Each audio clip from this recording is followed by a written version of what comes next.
Mein Name ist Henrik Köhler, ich bin einer der Gründer der DED Services GmbH. Wir sind als DED Services ein Service Provider, der es der Industrie möglich macht, diese Technologie für sich gewinnbringend einzusetzen.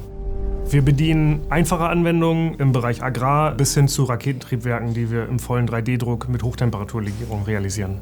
Multimaterialanwendungen sind super spannend. Das ist eigentlich auch eines der Hauptthemen, die wir hier bedienen, dass wir mit artfremden Legierungen arbeiten können. Multimaterial nutzt man beispielsweise für hohen Verschleißschutz, gepaart mit optimaler Wärmeleitung. Die Technologie findet in den meisten Fällen da statt, wo sehr hohe Bauteilanforderungen anliegen. Das kann zum Beispiel Verschleißschutz sein, aber kann auch Korrosionsanforderungen darstellen.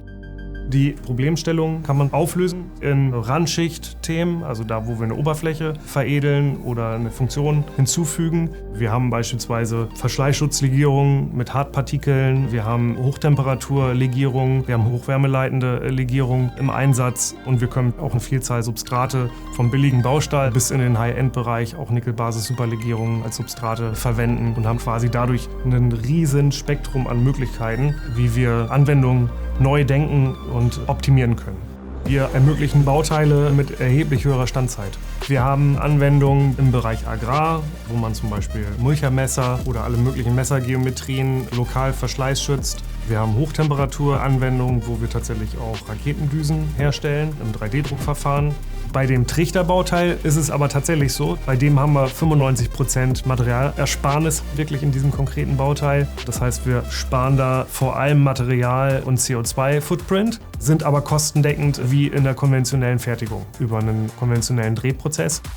Wir können eben voll simultan, additiv, subtraktiv alles in einer Anlage bespielen. Also es ist ein totaler synergetischer Effekt. Der größte Vorteil, den wir mit der Hybridtechnologie haben, ist, dass wir Fertigungsketten extrem verkürzen können. Es gibt nach meinem Stand keine derart ausgereifte Systemtechnologie, die diese zwei Prozesse in einem hybriden Aufbau vereint. Es gibt keinen Anlagenhersteller, der das so durchgreifend realisiert hat. Die Möglichkeiten, die es aber bietet, sind so bahnbrechend und wir sehen das als krassen Evolutionsschritt, wenn nicht sogar einen Revolutionsschritt. Die DED-Hybrid-Technologie ist eine Schlüsseltechnologie, um diese stetig wachsenden Anforderungen an die Produktionstechnologie lösen zu können.